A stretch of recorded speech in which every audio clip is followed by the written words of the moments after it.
Thank you for inviting me. And thank you, Angelo Izama. I think it was a very good paper, very interesting provocations. And I must say that it adds value to this debating environment that we have around this country.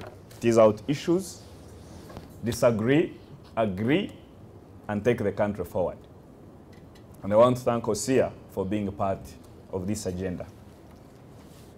Your paper, Angelo, the title of this paper is indeed a curious case.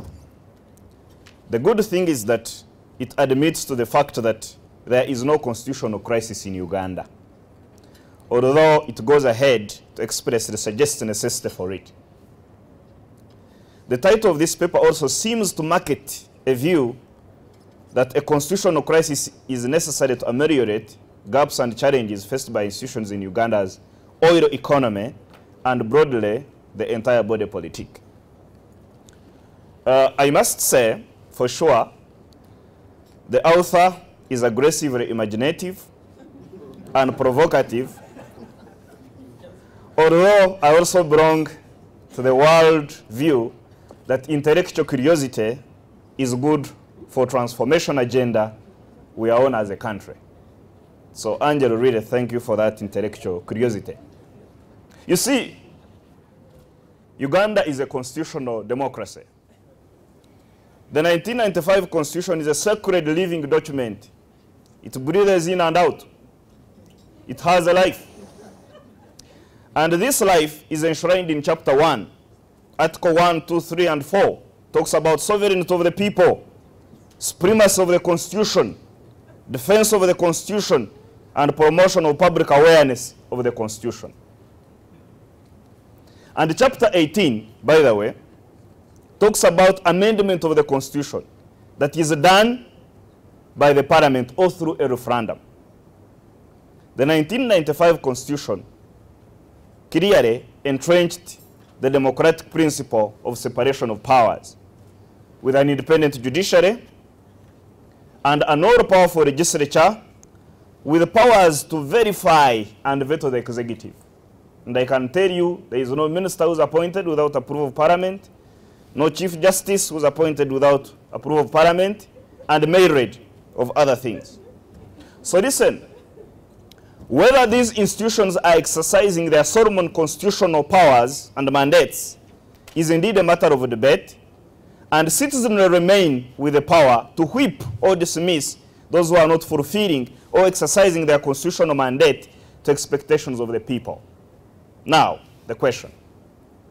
Why should there be a constitutional crisis when the Constitution puts all the power in the hands of the people and also prescribes how to deal with the circumstances that warrant changes in the Constitution from time to time through people's representatives or by people themselves through an amendment by means of a referendum? The straight answer is that necessity of a constitutional crisis is far off the mark and possibly a wild mirage. In this discussion, I will deal with what I find key provocations in the author's summary that was shared before by Osia. And I will address myself to the following. Angelo talks about the issue of economic transition in 2022.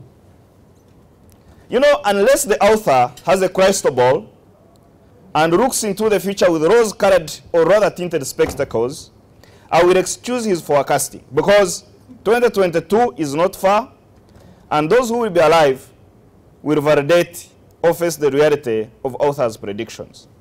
Now, Uganda has not only seen real economic transition, but also economic consolidation since 1986 that will be even on beyond 2022. Apart from the self-evident NRM record in maintenance of excellent monetary and fiscal policies that continue to enable the economy remain resilient to external shocks, but have also kept inflation low. And ladies and gentlemen, these are facts. These are not imaginations. In 1986, for example, Uganda's economy was a paltry 0.246 billion in size. Now it is over 21 billion. Meaning that the economy has expanded more than 81 times. In 1986, tax correction was a miserable 5 billion shillings. It is now 7,000 billion shillings. In 1986, Uganda was generating only 60 megawatts. It is now generating what we would call installed power capacity of over 812 megawatts. Roads were pathetic in 1986. And since then, the NRM has created over 1,355 kilometers of tarmac roads and repaired more than 1,622 kilometers, including community access roads that do allow farmers to move their products from the areas where they produce from to the market, but also be able to acquire inputs for their farming. In 1986, Uganda was receiving 98405 tourists. Now the country welcomes over 1,151,000 tourists. I will not go into other related data of infant mortality and other social economic indicators. But I need to tell you that those who doubt the data can check with the World Bank data sets, the 2012 UBOS statistical abstract, and the Central Intelligence Agency or CIA World Fact book. All these data sets are there. And by the way, Angelo, there's not an issue of tackling poverty, which we think that it is going to shake the country. There is some comparative analysis that was recently in 2013 done by the IMF and the World Bank that puts us in a better place than Kenya, Rwanda, and other East African countries. The people below poverty line now in Uganda 38, Tanzania 67, and Kenya 43%. So comparatively, within the East African community, if you're talking about the futuristic trajectory, we are doing well.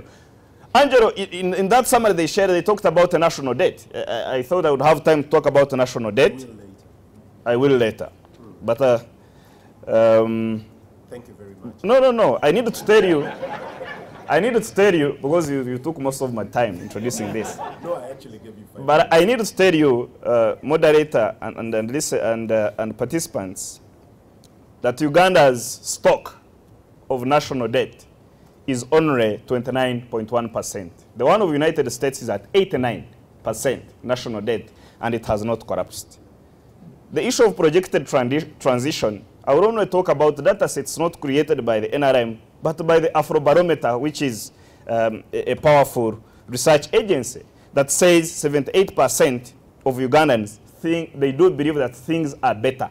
And these 78% of Ugandans, I mean, include the young people, the old people, and all of this has been happening under NRM. On defeating corruption, which you said, and which I do believe is a very serious problem, the answer will lie in democratization of information, or what I can call information entropy, and then oil will work for all Ugandans. But I will, with your questions, be able to expand on this. Thank you for allowing me some extra seconds. Thank you very much.